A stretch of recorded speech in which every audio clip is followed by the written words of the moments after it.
Hey, this is Matt once again. Welcome back to the videos of the paid request, this time for Guillermo. Thank you so much for that.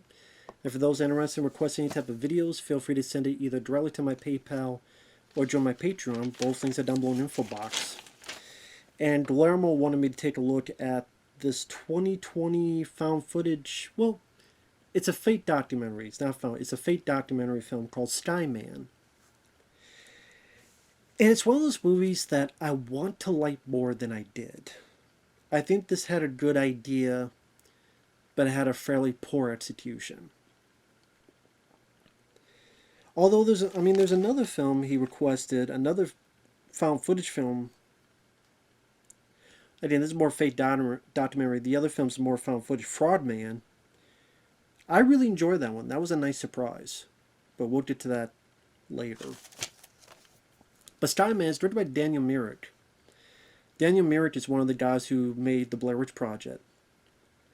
I must say, looking at his filmography, Eduardo Sanchez has the better filmography. Because I look at Eduardo, and his films just seem a lot more, honestly, a lot better directed, if I'm being honest. Because I look at his filmography, Altered, Seventh Moon, Lovely Molly, and but Altered I didn't mind, and Exists I thought was really good. I quite like Exists. That's a found footage movie about Bigfoot. Believe it or not, there's been quite a few of them. Found footage Bigfoot movies. I thought that was the best one. I really did. So I definitely give credit to Eduardo Sanchez. Here, though, other than Blair Witch, which he co-directed, I don't think there's a film he's done, Daniel Myrick, that was worth a shit. Honestly. Just like I said,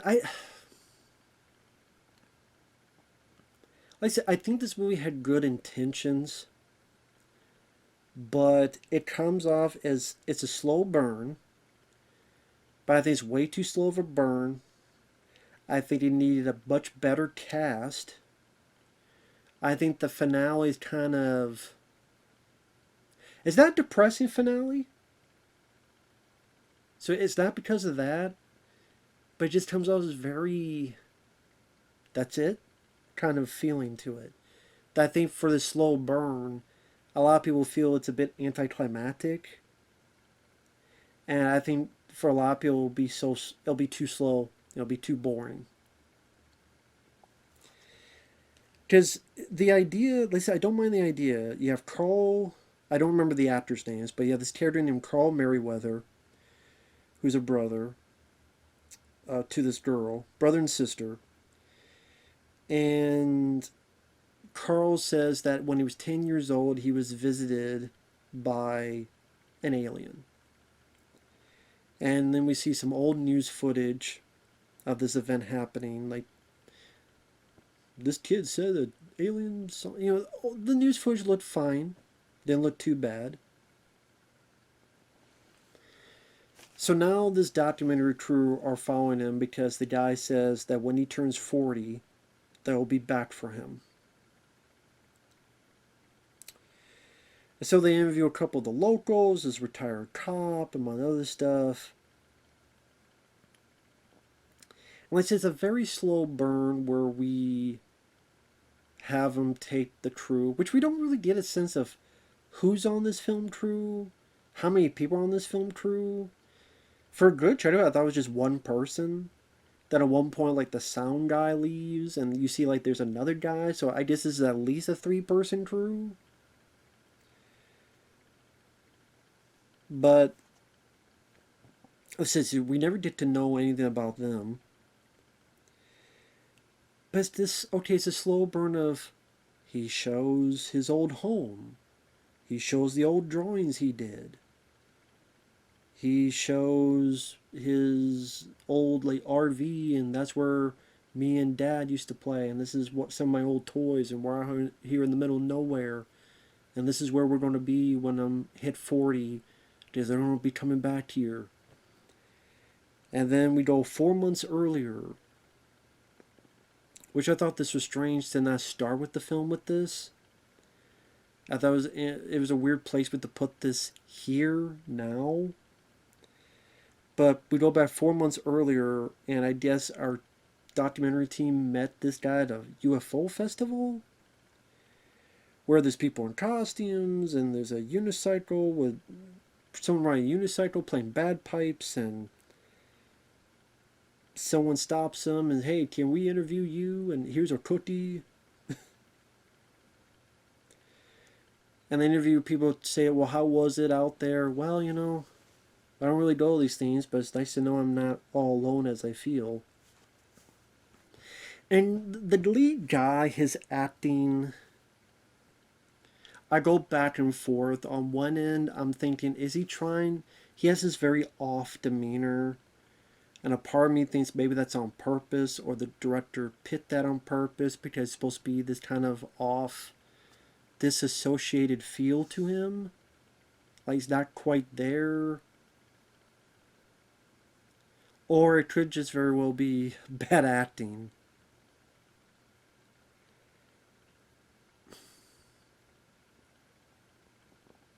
And to be honest, if it's meant to him be a kind of this off feel to his dialogue and his exchanges with people, maybe then it did his job well enough. But I would honestly have said pick a different direction, go a different way, because his acting just doesn't come off good to me. It just doesn't. At least to me, it doesn't. So I would either tell him approach the material differently, or get a better actor. It doesn't help that the other actors aren't that great either. I mean, the girl who plays his sister, I don't think her dialogue, they weren't organic. They didn't feel real coming out of her mouth. It felt like acting. Now, this is just like a 5.79 to be, so it's not like a beloved movie, but I know some people say the acting is good. I disagree. The one guy I didn't have in mind was the store owner named Marcus. This kind of bigger guy who's buddies with our lead guy, Carl. He may not be the best, but I didn't mind his demeanor. He's talking, like, the first time we see him, Carl's buying some supplies, and Marcus is like, hey, you guys got nothing better to do than follow this guy around?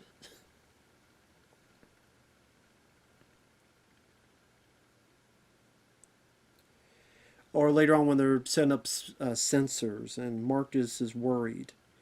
Is that what you worry about? Well, maybe they get pissed off too easily. I don't know.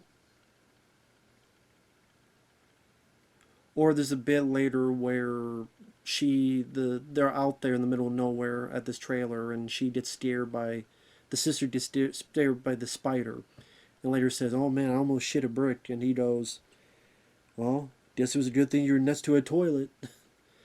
So yeah, the Marcus guy, I didn't mind him.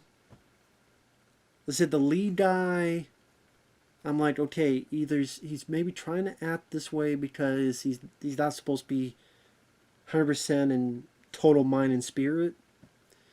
But at the same time, it feels like I'm giving him too much leeway, and he could have been just not that great of an actor. Like I said, the sister wasn't that great either. And her story is that she's working full time, she's got school at night, she's had issues with relationships. She doesn't want to go out there with her brother, but ultimately she does to support him. And though she keeps being a skeptic, understandably so, going, so they don't go through all this way of time and space to see you? And that's the thing, is that for the first 2/3 of the movie, that's really all that happens. I don't think you did. I mean, they maybe try to give a little bit of insight to the lead guys about his dad. I don't think that went much of anywhere. Their mom is in this home, and she doesn't want the cameras around. And then, like, the guy, Carl, says, oh my god, the home, they're going to cut back on her insurance. Does it really lead anywhere? Even by the end? Like, okay, well, I'll get to that in a minute, but you think something more is going to happen with the mom? No. That pretty much gets forgotten. Once that's mentioned, it's pretty much forgotten. So the whole thing with the mom went nowhere. Also, you have this one guy, they meet at a diner, and this guy, like, says hi to the sister, and you tell Carl's kind of looking over here going. So when the guy walks away, the sister goes, oh, what an ass. Because the guy's acting nice to her, but just back to the day, that guy had bullied Carl. Or talked behind his back. Again, you think that's going to lead to somewhere? Lead to something? Whether that guy coming back or to make amends? Let me make amends and let me say goodbye just in case. Like, either be, okay, let me say goodbye and take care of any matters. And then lo and behold, nothing happens, but you got a lot of stuff out of your basement. Stuff you would not have done without this kind of inadvertent kick to the system. But, I mean, that's not the case. It's not the case at all. Because, again, that doesn't go anywhere. The mom, I guess it's only there just to give a little bit more detail into the lives of these characters. But like I said, this is what is this labeled as? Damn squeaking of the chair. Even they're groaning at, what is this movie? Okay, it's labeled sci-fi horror. It is not horror. And then Joe Blow horror. Skyman trailer UFO found footage horror. It is not a horror film at all.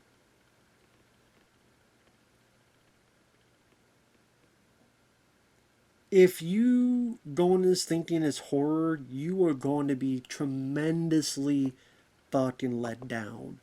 There's nothing horror about this movie. So that's a flat out lie. That's bull. That's BS. There's nothing horror about this. I mean, if it's going to be a tale about people who are obsessed with extraterrestrial stuff, again, I wish the brother and sister was a better cast, better pairing, with more. Again, the next film I'll talk about, Fraud Man, they did that. They cast that well. Sorry, they cast that well. Where lead down, like, they had good rapport, they worked well together, they had chemistry. Here, that's supposed to be a different chemistry, but here, even as bro and sis, I didn't buy these people as brother and sister. I think they were well intentioned, but just the acting wasn't nearly up to stuff. When I say it's a slow burn, I would say too slow, and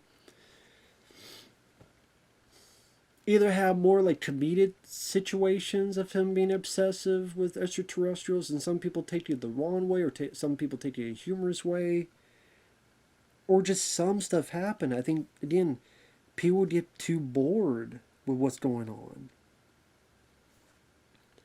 Because, like I said, that's 2/3 is build up, and the last third is them out there. They spend a couple nights out there. One night they see 2 owls. Something about owls being a messenger, which I've never heard that before. I think if you look closely at the owls, you see that they're kind of tied down. I think if you look closely, you see they're a bit tied down so they don't fly away. Although, hey, owls are cool. Owls are cool. I know this is a funny statement, but, owls are... I always say it because I think I said that once before. It's like, this guy said owls are cool. Yeah, owls are cool. I don't know, just unique. They just look cool. They don't bother me. They eat pests. Owls are cool with me. I'm cool with them.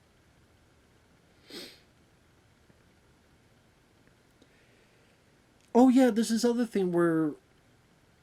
So then one night they see 2 owls. Another night, or another day, you hear the sister get scared, and it's because of a spider.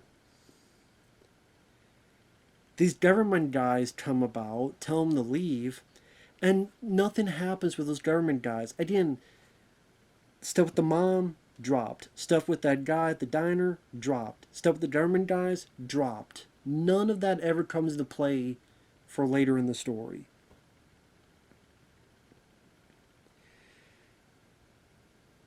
So the last like 10 minutes is nighttime.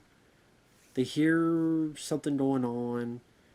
They look at the equipment.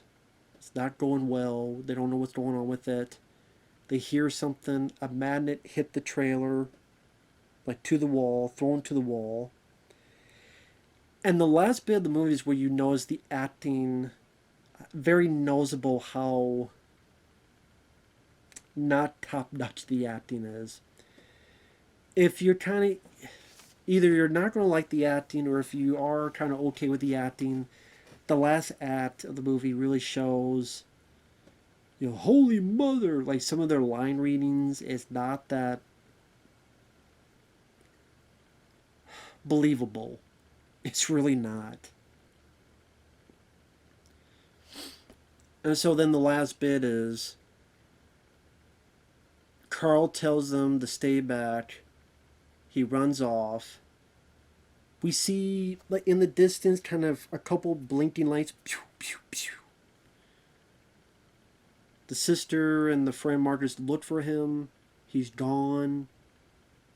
They don't know what happened. They have a feeling of what they saw. They saw what they saw. Yeah, a bunch of blinking lights. They find this stuff. Carl buried. The camera, which I guess had recorded him being lifted up.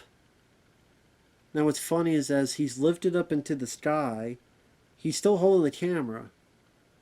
Now, we never see him drop the camera. So it makes me wonder, how the hell did they get the camera? We don't see him drop it. Even if it did, it seems like if this camera here dropped to the ground right now, it would probably break. But a lot of movies, like the camera will drop hundreds of feet from up high and it'll still be fine, and the footage will still be fine. But the power, if I tap that power plug thing, be corrupted. Go figure. But we don't see the camera drop. We just see him getting lifted up and see his point of view. Well, so I guess we assume it eventually dropped, or is eventually placed somewhere. I don't know. And also, you think it's going to be, okay, the documentary is going to finish itself up, and there's going to be some final words from the sister, final words from Marcus. Summarize your thoughts. What happened to your brother? Maybe a scene with the girl trying to talk to her mother. No, you don't get any of that. And I thought that was such a weird thing. It pretty much has some text. A message of Carl that he left behind about what he's doing. A picture of his dad. And then the movie's over. I'm like, if you're trying to be a fake documentary, why would you not have like interviews with the sister and interviews with the buddy Marcus and their final thoughts of what has transpired, what have you learned from it, what you think happened? None of that. That was very strange. It was very strange they did that. Maybe that's just me though. But hey, with that said, I like the idea that it's a fake documentary about a guy who believes in aliens. He thinks he's going to be visited again. But it's a fairly boring movie. Not much happens. The acting isn't that great. There could be a lot of you taking the piss out of maybe the overzealous enthusiasts. I'm glad it didn't turn to a typical horror, screaming, running around. It didn't turn to that. I appreciate it. But yeah, it could have been a lot more. Could have been a lot more. But yeah, so I wasn't a fan of it, Sally. But it didn't make me mad. I'm like, yeah. Pretty forgettable. But with that said, thanks for watching. Take care, and we'll see you guys later. Bye-bye.